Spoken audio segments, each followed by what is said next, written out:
My Lords, I beg leave to ask a question of which I have given private notice. The question is as follows: to ask His Majesty's Government what steps they plan to take to ensure the continued development of the offshore wind industry following the failure to attract bids in the latest Contract for Difference round.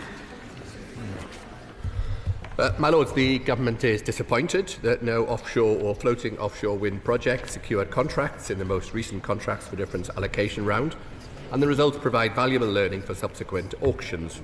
Work has already started on allocation round 6, incorporating the results of the recent round, and we look forward to a strong pipeline of technologies being able to participate. The Government remains fully committed to its target of decarbonising the power system by 2035, and to our ambitions for 50 gigawatts of offshore wind, including up to 5 gigawatts of floating onshore wind.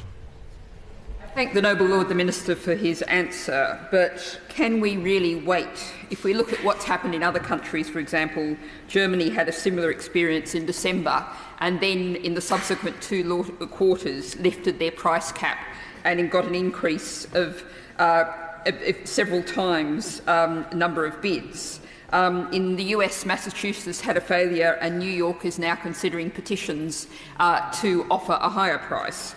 This is the low-cost, low-carbon alternative. The industry is now suggesting there's a 24-gigawatt gap for that target for 2030.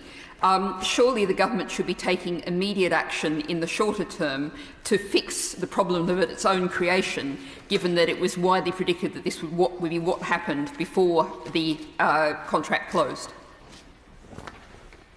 Well, of course, I'm happy to hear that the Noble Lady is so cavalier with bill payers' funds, which is in effect she is talking about in terms of increasing the strike price. It's always difficult for government to strike the right balance. We want to get the best value possible for bill payers, as opposed to, of course, providing sufficient revenue for the companies to build. And obviously, the Noble Lady, I know what side she is on, but I want to be on the side of the bill payer. Of course, we have already secured the largest offshore wind sector in Europe by far. She quotes the example of Germany. Germany would be very jealous of the amount of offshore wind capacity that we have. We secured almost 7 gigawatts in the last allocation round. We, of course, have also secured a number of, I think 91 projects in total of other technologies in this round. There is a viable long-term pipeline of about 77 gigawatts of wind available to this government, and we will take advantage of it, but we will make sure that we do it at the right price for consumers. I'm on the side of the bill payer, and the problem is that the bill payer will now have to pay more because we won't have that